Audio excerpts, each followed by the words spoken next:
روح قلم قسط نمبر 9 پوشیدہ ڈائری۔ رات کے سناٹے میں گاڑی شہر کی سنسان سڑکوں پر تیزی سے دوڑ رہی تھی۔ حیا خاموش بیٹھی تھی۔ اس کے ذہن میں بار بار وہی جملہ گونج رہا تھا، سچ کی پہلی چابی تمہارے اپنے گھر میں چھپی ہے۔ آہت نے خاموشی توڑتے ہوئے کہا، مجھے لگتا ہے ہمیں ابھی تمہارے گھر جانا چاہیے۔ حیا نے حیرت سے اس کی طرف دیکھا۔ اس وقت؟ آہت نے سنجیدگی سے جواب دیا، کچھ راز صبح تک انتظار نہیں کرتے۔ چند منٹ بعد وہ دونوں حیا کے گھر پہنچ گئے۔ گھر میں خاموشی تھی۔ حیا کی والدہ سو چکی تھی۔ حیا آہستہ سے اپنے کمرے میں گئی۔ اس نے پرانی الماری کھولی۔ وہاں بچپن کی کتابیں، کھلونے اور چند ڈبے رکھے تھے، مگر اچانک الماری کے نچلے حصے میں اسے لکڑی کا ایک خفیہ خانہ نظر آیا، جسے اس نے پہلے کبھی نہیں دیکھا تھا۔ اس نے حیرت سے کہا، یہ پہلے کبھی یہاں نہیں تھا۔ آہت جھکا اور احتیاط سے خانہ کھولا۔ اندر ایک پرانی چمڑے کی ڈائری رکھی تھی۔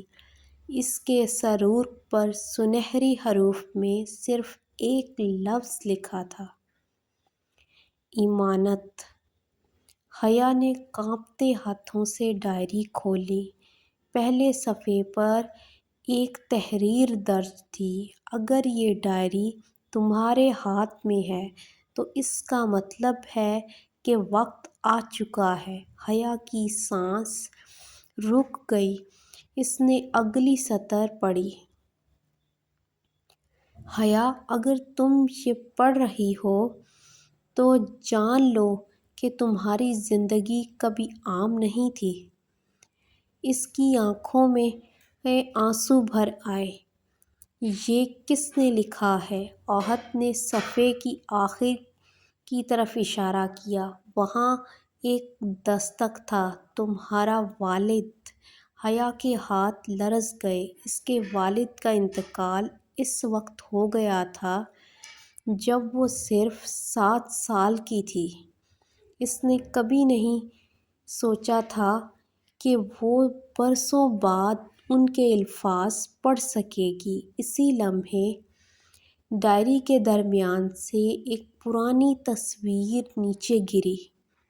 تصویر میں 2 نوجوان ایک دوسرے کے ساتھ کھڑے مسکرا رہے تھے۔ حیا نے غور سے دیکھا، پھر حیرت سے آہت کی طرف دیکھا۔ یہ؟ آہت نے تصویر ہاتھ میں لی۔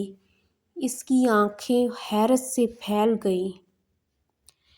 یہ میرے والد ہیں، حیا نے دھیرے سے کہا، اور ان کے ساتھ میرے والد۔ کمرے میں مکمل خاموشی چھا گئی۔ دونوں نے ایک دوسرے کی طرف دیکھا۔ یہ پہلی بار تھا کہ انہیں احساس ہوا کہ ان کی زندگی آج نہیں بلکہ برسوں پہلے ایک دوسرے سے جڑ چکی تھی۔ آہت نے ڈائری کا آخری بند صفحہ کھولنے کی کوشش کی، مگر وہ نہیں کھلا۔ اس کے ساتھ ایک چھوٹا سا کاغذ چپکا ہوا تھا۔ اس پر لکھا تھا، آخری صفحہ صرف اس دن کھلے گا جب تم دونوں ایک دوسرے پر مکمل اعتماد کرو گے۔ حیا نے حیرت سے کہا، کیا ایک ڈائری بھی امتحان لے سکتی ہے؟ آہت نے دھیرے سے جواب دیا، شاید امتحان ڈائری نہیں، قسمت لے رہی ہے۔ اسی لمحے گھر کے باہر کسی گاڑی کے رکنے کی آواز آئی۔ آہت فوراً کھڑکی کی طرف بڑھا۔ سڑک پر ایک سیاہ گاڑی کھڑی تھی۔ اس میں بیٹھا شخص چند لمحے گھر کو دیکھتا رہا، پھر اس نے موبائل پر صرف ایک پیغام بھیجا، ڈائری ان تک پہنچ چکی ہے، اب دوسرا مرحلہ شروع کرو۔ گاڑی اندھیرے میں غائب ہو گئی۔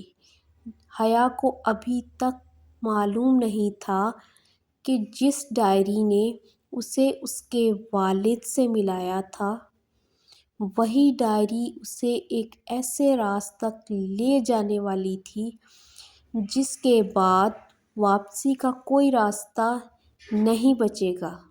اگر آپ کو ہماری یہ ویڈیو پسند آئی ہے تو ہماری ویڈیو کو لائک کریں، ہمارے چینل کو سبسکرائب کریں اور کمنٹس میں اپنی قیمتی رائے ضرور دیں اور ہمیں سپورٹ ضرور کریں، اور آپ کے سپورٹ کا بہت بہت شکریہ۔